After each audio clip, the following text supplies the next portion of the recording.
So, anong ginagawa ng bangko sa perang dinideposit natin sa kanila?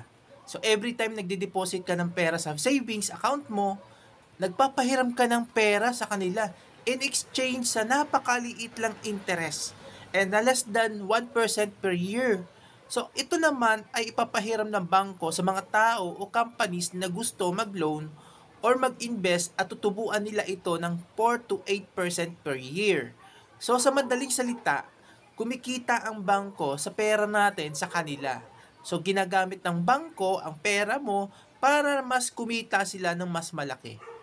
Okay, kaya naman, don't let your savings be just savings. So, invest your money.